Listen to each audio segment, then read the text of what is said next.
Walang kuryente yan. Hindi ba? Ayan yan. Buksan mo. Ano po? Yan. Ibig sabihin niya, nagmamanual ka. Okay. Buksan mo. Taas mo yan. Yung dalawang gilid sa plastic. Ayan. Yung dalawang gilid sa plastic. Yun kabila. Yun sa kabila. Yan. Walang kuryente yan. Yan. Tuturo ko bakit walang kuryente yan. Itong gilid na to, iangat mo. Angat mo, angat. Yun.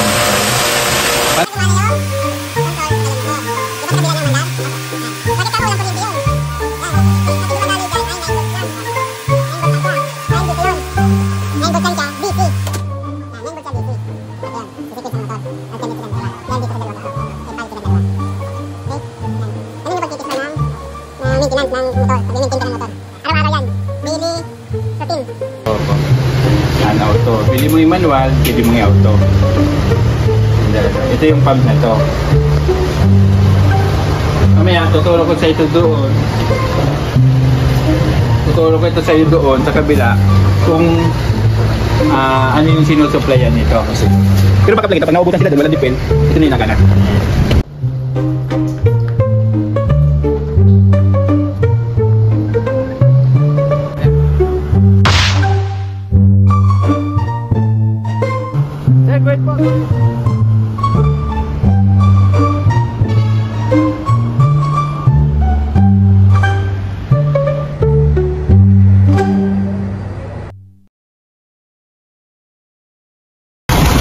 Natin siya bubuhay yung motor.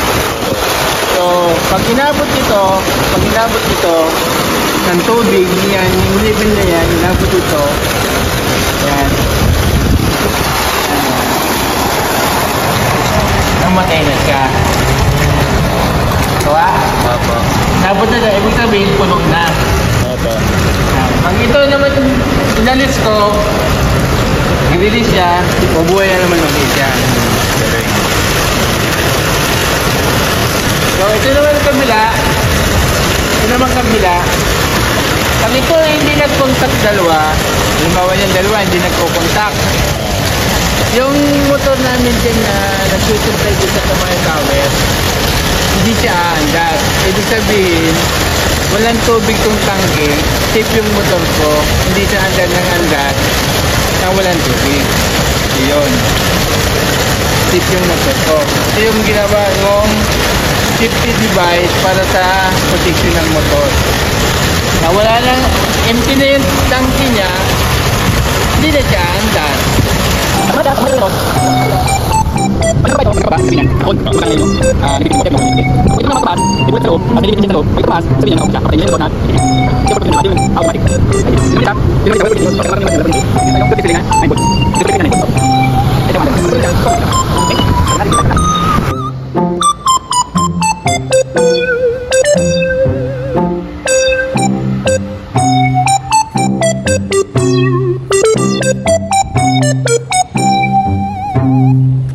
Pinset ng galing fuel pump.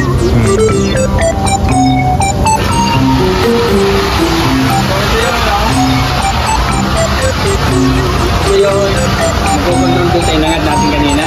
Ito yung nagko-control. So ito yung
A few moments later. Itong tanking ano ito combined. Okay. Tapos yung dalawang ano doon combined din. Yan dalawa. Ayan, ito yung control niya. Ayan, yung pinuntahan natin yung ano, di ba? Doon sa roof deck doon? Opo, sa Yan. kabila. Ito yung function niya, ito. 9 volts din yan. Yan. Ito ang galing dito, 9 volts din, galing doon sa tangke. Eh pag napunta doon sa tangke, walang kuryente yung tangke. Kasi naka-extend din yung tangke, hindi ka magkukuryente. Opo. Yan, 9 volts lang siya. Yan, ito yung magiging function niya. Doon yun sa kabila. Ito naman,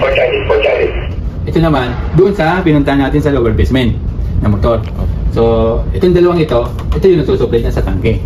So, kung gusto mo siyang testingin na gumagana siya, pipindutin mo siya dito, lalagyan mo siya ng auto, lalagyan mo admin tank. Admin tank. Ngayon, total wala pa naman din siya ginagamit doon sa kabila. Kinunin ko muna dito para pag pinindot ko ito, magsasabay yung dalawang motor galing doon sa kabila sa roof deck, galing doon sa ilalim sa lower basement. Ito yun. Kaya pag pinindot mo ito, sasabay siya. Sige, pindutin mo na. Yan. Okay, nagsabay na siya. Ibig sabihin, nandun na yung ilaw niya sa taas.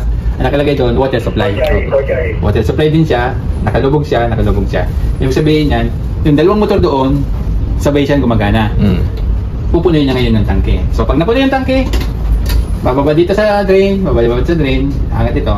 Okay, puno na yung tangke. Mag-aantay na lang ulit siya na maubos yung tangke. Mag-uun na lang siya. Pero ang sunod na mag-uun dyan, ito na lang. Kasi ito hindi na to kasabay.